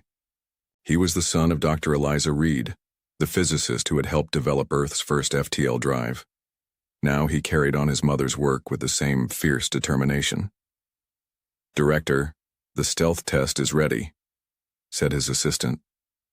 Thomas nodded and walked to the control room. Through the viewing window he could see the sleek black ship waiting in the massive chamber. It didn't look impressive, and that was exactly the point. It was designed to be forgotten, to slip past eyes and sensors alike. "Begin the test," Thomas ordered. The ship hummed to life, but instead of the bright energy signature that most ships produced, this one seemed to fade from view, becoming a shadow among shadows. "Stealth systems functioning at 98% efficiency," reported a technician. "Council standard sensors would need to be within 100 meters to detect it." Thomas allowed himself a small smile. "And no Council ship has come within 1,000 kilometers of our system's edge in 15 years. They've grown complacent." "Just as Admiral Walker predicted," said a voice behind him. Thomas turned to see General Lisa Walker, daughter of the now legendary Admiral James Walker. She had her father's steady gaze and strategic mind, now in command of Earth's growing shadow fleet. "Your father would be proud," Thomas said. "Phase 2 begins tomorrow." Lisa nodded. "The Council thinks we're still licking our wounds, trapped in our little corner of the galaxy. They have no idea what's coming." Agent Ben Foster moved through the crowded alien spaceport with practiced ease. Though he was human, few would notice. His features had been subtly altered, his skin tinted a pale blue to resemble the Trellan traders who frequently visited this hub. The Council maintained hundreds of trading posts like this one on the edges of their territory, places where the 12 official species and their various client races could exchange goods. Humans, of course, were not welcome, but humans had become very good at not being noticed. Foster slipped into a maintenance corridor, checking his wrist device. He had 15 minutes before the security sweep. 15 minutes to access the data hub and extract what Earth needed. He placed a small device against the wall, and it quickly cut through the metal, creating an opening just large enough for him to squeeze through. Inside was a forest of crystalline data storage units pulsing with light. Working quickly, Foster attached data leeches to 3 of the crystals. The tiny devices copied the stored information without triggering the usual access protocols. It was technology developed on Earth, based on principles that the Council would never expect humans to understand. His wrist device beeped softly, 5 minutes remaining. Foster retrieved the data leeches and sealed the wall behind him. By the time security arrived, there would be no trace of his presence. As he blended back into the crowd, Foster allowed himself a moment of satisfaction. In his pocket were the latest Council shipping routes, security protocols, and, most valuable of all, technological schematics that Earth's scientists would study and improve upon. The Council had made a critical error in their judgment of humanity. They had expected humans to either accept their fate or fight against it openly. They had not expected this patient, silent gathering of knowledge, this slow and careful expansion. On the bridge of the EDS Pathfinder, General Walker reviewed the latest reports. Earth defense ship, that's what they called them officially. But these ships weren't defending Earth anymore. They were extending humanity's reach among the stars. "General, we're approaching the target system," said her navigator. "Take us out." "Of FTL silent running," Lisa ordered. The Pathfinder slipped into normal space like a knife into water, its presence masked by the stealth technology Thomas Reed had perfected. Before them hung a yellow star with 7 planets.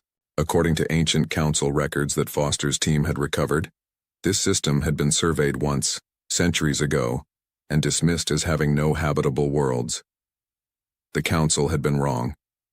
The 4th planet had everything humans needed: water, breathable atmosphere, and rich mineral deposits. It was simply too far from the galactic center to interest the Council's core species. "Send the survey teams," Lisa said. "I want reports within 6 hours." Her second-in-command hesitated. "General, if we establish a colony here, we'll be committing significant resources outside our system. If the Council discovers it, they won't," Lisa said firmly. "And even if they did, we're not violating their quarantine. They told us to stay in our system. They never forbade us from settling elsewhere." She smiled thinly. The Council should have been more specific in their restrictions. 3 months later, the first human colony outside the Sol system was taking shape. They named it New Dawn, and though it was small, just 5,000 people to start, it represented something profound. Humanity had taken its first step beyond the prison the Council had created for them. Thomas Reed stood with Lisa Walker on a hilltop overlooking the new settlement. Prefabricated buildings gleamed in the alien sunlight, and earth plants were already taking root in the fertile soil. "My father said this day would come," Lisa said quietly. "He didn't live to see it, but he knew." Thomas nodded. "My mother, too. They laid the foundation for all of this." A technician approached them, carrying a small device. "Director Reed, the quantum communicator is ready for its first test." This was the moment Thomas had been working toward for years. If it succeeded, it would change everything. The quantum communicator used principles that even the Council's scientists had barely explored: the ability to link particles across vast distances, allowing instant communication that couldn't be detected or intercepted. "Connect to Earth Command," Thomas ordered. The device hummed softly. For a moment, nothing happened. Then a voice came through, clear as if the speaker were standing beside them. "New Dawn, this is Earth Command. We read you perfectly." Thomas and Lisa exchanged looks of triumph. With this technology, humanity could coordinate its expansion across dozens, eventually hundreds of star systems, all while remaining invisible to the Council's watching eyes. "Send the message," Thomas told the technician. "Tell them Phase 2 is complete. Begin Phase 3. As the sun set on humanity's first extrasolar colony, Thomas looked up at the unfamiliar stars. Somewhere out there, the Council continued its business, secure in the knowledge that humans were safely contained. "They cast us out," Thomas said softly. "But in doing so, they forced us to become something greater than we might have been as just another Council race. We're not building an empire to join them anymore." "No," agreed Lisa. "We're building one to surpass them." 100 years had passed since the Galactic Council had turned humanity away. What had begun as a desperate plan for survival had evolved into something the Council could never have imagined. Humanity had not just survived, it had thrived. In the shadows, Commander Alex Stone stood on the bridge of the flagship Defiance, watching as his fleet of 30 ships moved silently through the darkness of space. Each vessel was a marvel of human ingenuity, incorporating both Earthborn innovation and adapted alien technology. Not a single one would register on Council scanners. "Commander, all ships report ready," his first officer said. Alex nodded. "Set. Course for the Viridian system. Standard stealth protocols." The Defiance and its fleet slipped into FTL travel, vanishing from normal space. Their mission was routine now. Establish another outpost in a forgotten corner of the galaxy, extend the Shadow Network's reach a little further. The Shadow Network. That's what they called the hidden web of human colonies, outposts, and ships that now stretched across more than 30 star systems. Not an empire, not yet, but the foundation of one. Director Olivia Hayes studied the holographic map hovering before her in the command center of New Horizon, the largest human colony outside the Sol system. Little points of light marked confirmed human settlements, while blue lines traced their secret trade routes. "Report from our scouts in the Proxima sector," said her aide, handing her a data pad. Olivia reviewed the information with interest. "So the Durrani are seeking independence. From the Council?" "Yes, Director. They've been systematically denied resources and representation for decades. Council ships have blockaded their homeworld twice in the past 5 years. The Durrani were one of several dozen lesser species that existed on the fringes of Council space. Not advanced enough to earn a seat on the Council, they were treated as second-class citizens in the galactic community. They could be valuable allies. Olivia mused. Their mineral resources would help our expansion in that sector, and they have experience navigating Council bureaucracy. Should we make contact? Asked the aide. Olivia considered this carefully. For a century, humans had operated on one principle above all others: remain unseen.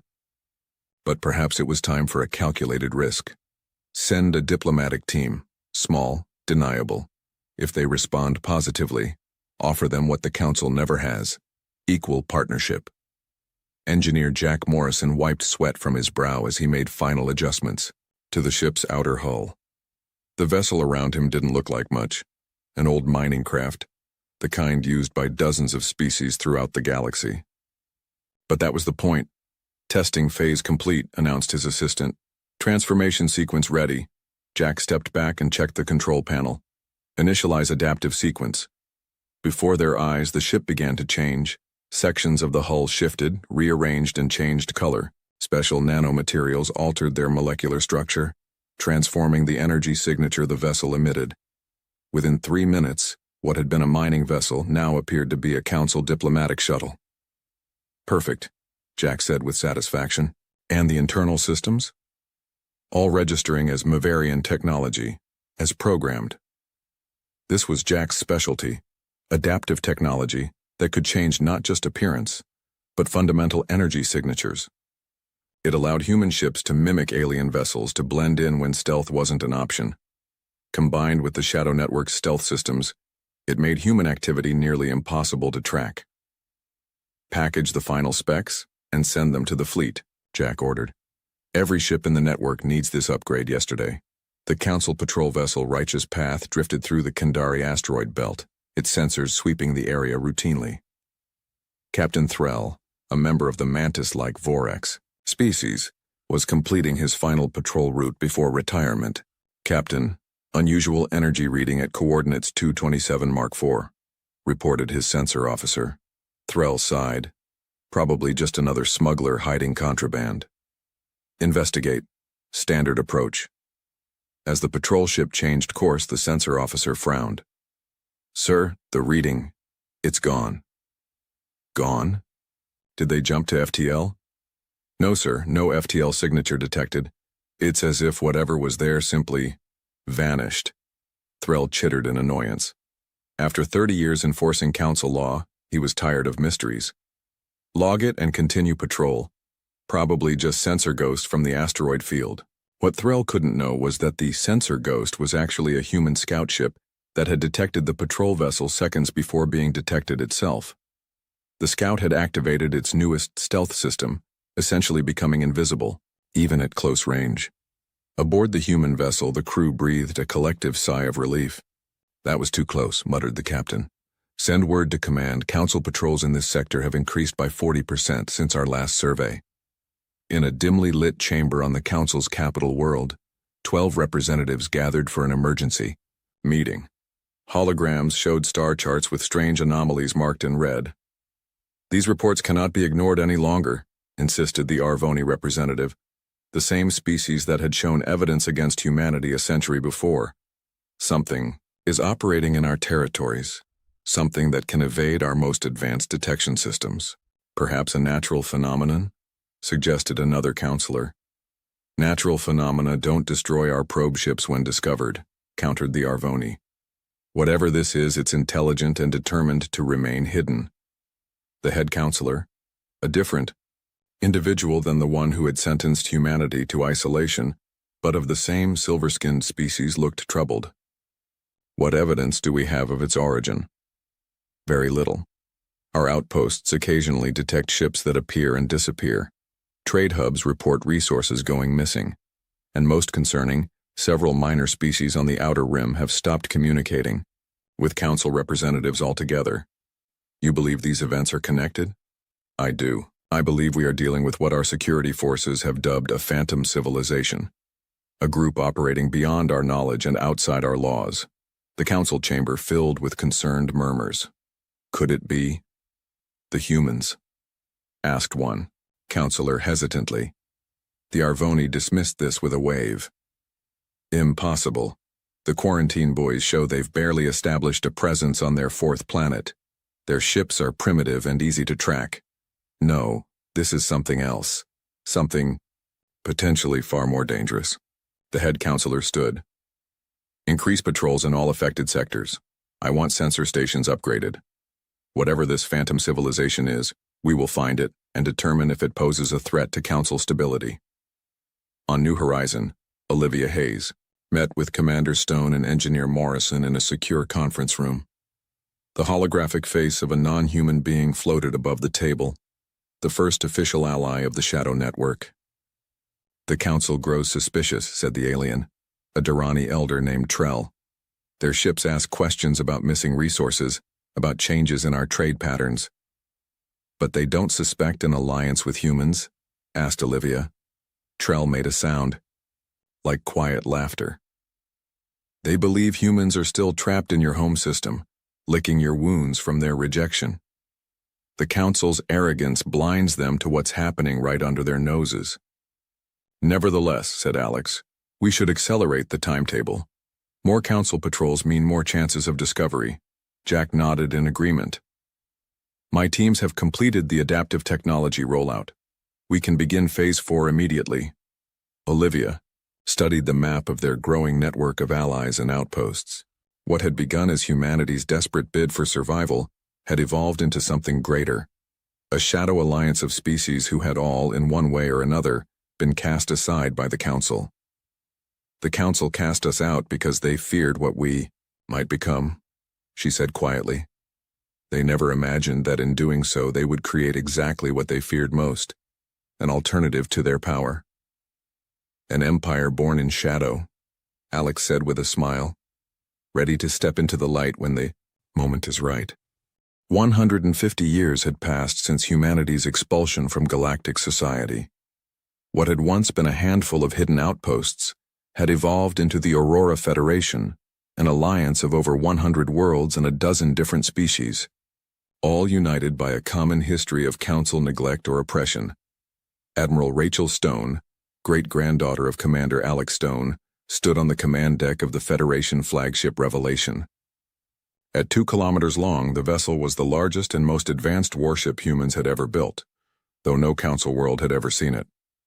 The ship's name was fitting. Rachel knew that the time for hiding was coming to an end. Status report, she ordered, her voice calm despite the tension hanging in the air. All battle groups report ready, Admiral, her first officer responded. The fleet is in position, cloaking systems engaged. Rachel nodded. Around the Revelation, invisible to normal sensors, floated 200 ships of the Aurora Federation's first fleet. Each vessel represented the pinnacle of human and allied engineering, technology that had evolved in isolation from Council influence, taking different paths than what the established powers considered possible. And our allies? The Durrani Defense Force is standing by. The Krell ships have taken position near the Arcturus Gate. The Valen fleet awaits your signal. Rachel allowed herself a small smile. The Council had made many enemies over the centuries. With their arrogance, now those enemies had a common banner to rally behind. The Aurora Federation. Very good. Now we wait. Diplomat William Hayes walked through the corridors of Nexus Station, the commercial hub that had become the unofficial capital of the Aurora Federation. Unlike the sterile, gleaming hallways of Council stations, Nexus was a vibrant mixture of architectural styles reflecting the diverse species that called the Federation home. The latest intelligence report, sir, said his aide, handing him a datapad. William scanned the information, his expression growing serious. So it's confirmed? The Vex are moving toward Council space? Yes, sir. Our long-range scouts verified it yesterday.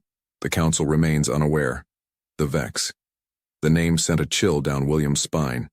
They weren't a species, but a force, a swarm, of self-replicating machines from beyond the galactic rim, consuming everything in their path. Federation deep space monitors had detected them 3 months ago, and projections showed they would reach inhabited systems within weeks. Have we completed evacuation of the border worlds in their path? Yes, sir. All Federation citizens have been relocated to safe systems, William nodded. And the Council worlds in the projected path? 3 major colonies, 7 outposts, population approximately 4 billion. The Council still has no idea what's coming. William stared out a viewport at the stars. For a century and a half, humanity and its allies had hidden from the Council, building their strength in secret. They had planned to reveal themselves on their own terms when the Federation was ready. But now, fate had forced their hand. Contact Admiral Stone, William said firmly. Tell her it's time. Council investigator Theron, a tall, thin alien with pale blue skin, stood before the Galactic Council with findings from his 20-year investigation. Counselors, I have finally uncovered the truth about the Phantom civilization, he announced. My evidence is conclusive. The council chamber, normally filled with the murmur of side conversations, fell silent. Proceed, said the head counselor. Theron activated his presentation. Holographic images appeared, ships with unfamiliar designs, outposts hidden on moons and asteroids, and most damning of all, humans walking among alien species that had no official contact with Earth. The Phantom civilization is no phantom at all, Theron said. It is a federation of worlds led by none other than humanity itself. Gasps and exclamations filled the chamber. Impossible, the Arvoni representative shouted. The humans are contained in their home system.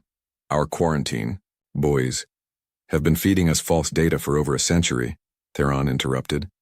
The humans developed technology to hack our systems decades ago. The readings we've been seeing from Sol are simulations. If what you say is true, the head counselor said slowly, then where are these humans now? How vast is their territory? Theron hesitated. That's the most troubling part, counselors. I don't know. My investigation suggests they control at least 100 worlds, possibly more. They've been operating beyond our knowledge for generations, forming alliances with minor species we've neglected. The council erupted in angry debate. Some called for immediate military action. Others demanded diplomatic contact. A few simply sat in stunned silence, trying to comprehend how they could have been so thoroughly deceived. The head counselor raised his forearms for silence. This is a crisis unprecedented in council history. I'm calling for an emergency session of the full assembly. All council worlds must be informed of this threat immediately. As the council members filed out, Theron remained behind, looking at his evidence. He had spent his career tracking the Phantom civilization, only to discover that the council's own actions had created it. Had they simply welcomed humanity a century and a half ago, none of this would have happened. Some mistakes, it seemed, could not be undone. The Vex swarm descended on the council colony world of Pelios like a metallic storm. Millions of machine entities, each the size of a small vehicle, blackened the sky as they began systematically dismantling everything in their path. Buildings, vehicles, even the ground itself, converting all matter into more of themselves. The Council Defense Fleet fought bravely but hopelessly. Their weapons were ineffective against the sheer numbers of the swarm, and their defense strategies had never been designed for such an enemy. Central Command, this is Pelios Defense. We are overwhelmed, requesting immediate evacuation support. Civilian casualties already in the millions. We cannot hold. The transmission cut off abruptly. In the Council Emergency Command Center, military leaders watched in horror as the signal from Pelios went dark. Sensor data showed the Vex swarm already moving toward the next world in their path.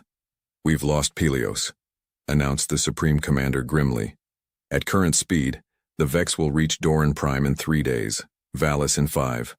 Our fleets cannot be repositioned in time. What about evacuation? Asked a civilian leader. With what ships? We would need thousands of transports to evacuate billions of people. We don't have the resources. As despair settled over the command center, an aide rushed in.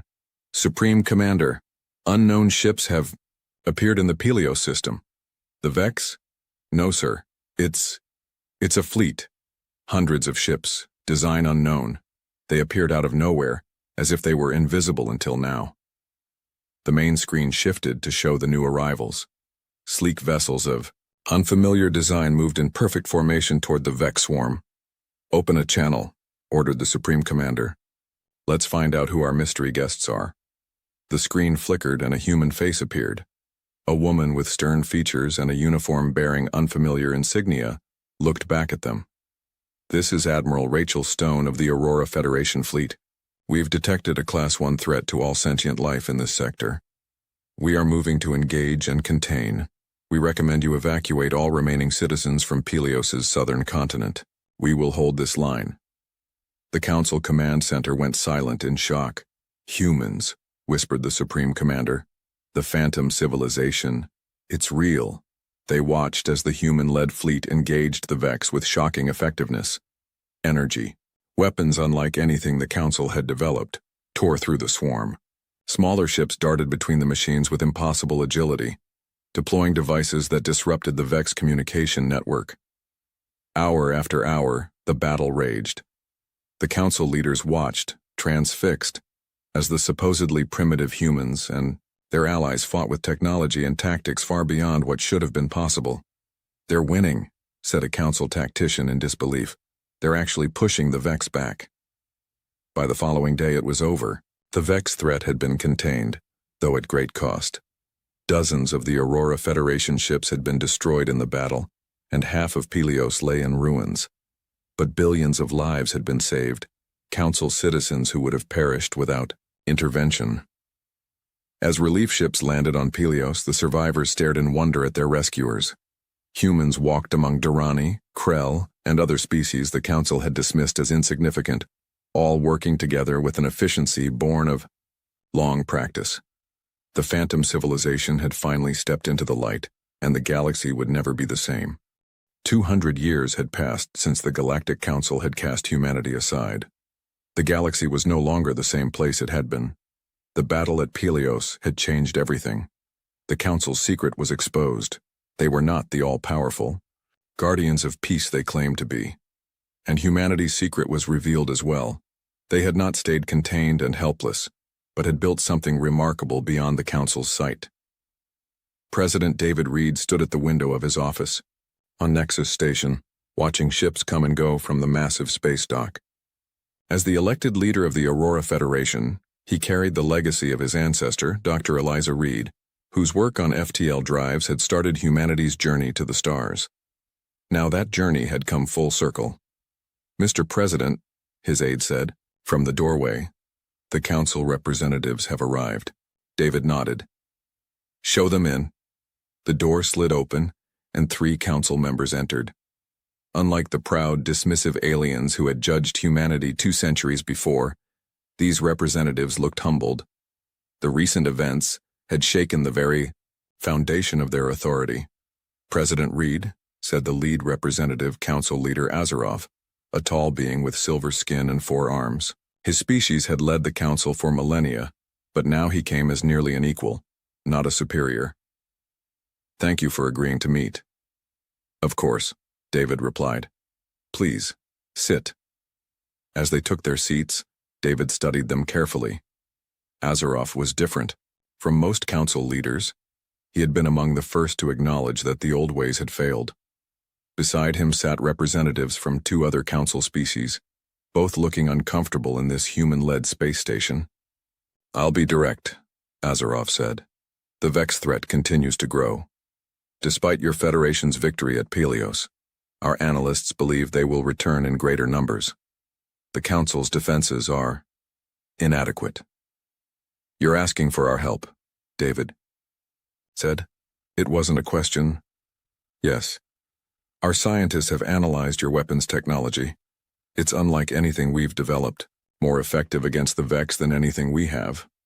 David nodded. "Different paths lead to different destinations, Council Leader. When you isolated us, you forced us to innovate in ways you never considered." "Clearly," Azeroth agreed. "But there is more. The Council itself is fracturing. Many worlds seek to join your Federation instead." This didn't surprise David. Since the revelation of the Aurora Federation's existence, dozens of Council worlds had reached out, impressed by both the Federation's military prowess and its more equal governance structure. "The old order is changing," David said. "Perhaps it's time for something new."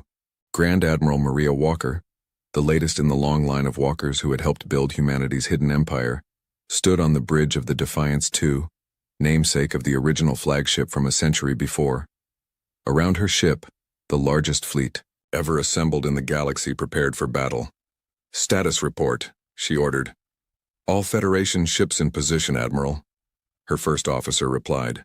"Council vessels moving into formation alongside, though their coordination is lacking." Maria nodded. This joint operation was unprecedented, Council ships and Federation ships fighting side by side against the returning Vex threat. For 2 centuries they had been potential enemies, with the Council unaware of the growing power beyond their borders. Now, survival depended on cooperation. "Open a channel to the Council fleet," Maria ordered. The face of a Council commander appeared on screen. "Admiral Walker, my ships await your command. We will follow your battle plan." Words that would have been unimaginable just months ago. The mighty Council, following a human admiral's orders. "Maintain formation and remember the strategy," Maria said. "The Vex adapt quickly. Don't deviate from the plan unless absolutely necessary." As the enemy approached, a swarm of machines even larger than the one at Pelios, Maria felt a strange sense of completion. Her ancestor, Admiral James Walker, had promised that humanity would return to the stars stronger than ever. Now they didn't just have a place among the stars. They were leading the defense of the galaxy itself. "All ships, engage on my mark," she commanded. "For Earth and the Federation." Council leader Azeroth walked alone through the Memorial Garden, on what had once been the Council's capital world. The garden had been created to honor those lost in the Vex attacks. Stone monuments bore the names of planets and people, a somber reminder of how close they had come to destruction. A figure waited for him near the central fountain. President David Reed had arrived for their private meeting. "Thank you for coming," Azeroth said. "I thought it appropriate to meet here, away from advisors and politics." David nodded. "Some conversations need to happen face to face." They walked together through the garden, an unusual sight, a human and a Council leader as equals. "The joint fleet was successful," Azeroth said. "The Vex have been pushed back beyond the galactic rim. Admiral Walker's strategy was brilliant." "Maria comes from a long line of military minds," David replied. "Her ancestors helped build our Federation from nothing." Azeroth stopped walking. "That's what I wanted to discuss with you. The Council, as it has existed for thousands of years, is finished. Too many worlds have left us to join your Federation. Our authority has been compromised." "And yet the galaxy still needs governance," David said carefully. "Yes." Azeroth turned to face him directly. "I am proposing something unprecedented, not a surrender, not an absorption, but a merger. A new galactic alliance, built on the strengths of both our systems." David raised an eyebrow. "The Council would agree to this?" "What remains of it, yes. The alternative is to fade into irrelevance while your Federation becomes the dominant power." Azeroth made a gesture that indicated humility in his culture. "We were wrong about humanity, President Reed. We judged you by your past rather than your potential. In doing so, we nearly destroyed ourselves." 1 month later, representatives from over 500 worlds gathered in the Grand Assembly on Nexus Station. The chambers, built with the same secretive efficiency that had characterized all of humanity's works over the past 2 centuries, now played host to the most significant political event in galactic history. President Reed stood at the central podium, with Council leader Azeroth beside him. Together they faced the assembled delegates, former Council worlds, Federation members, and independent systems, all gathered to witness the birth of something new. 200 years ago, David began, humanity reached out to the stars, hoping to join a galactic community. We were judged unworthy and cast aside. Today we gather not to remember old wounds but to heal them. not to replace one imperfect system with another, but to create something better together. He pressed a button on the podium, and a massive hologram appeared above the assembly, a new emblem that combined elements of both the Council and Federation symbols.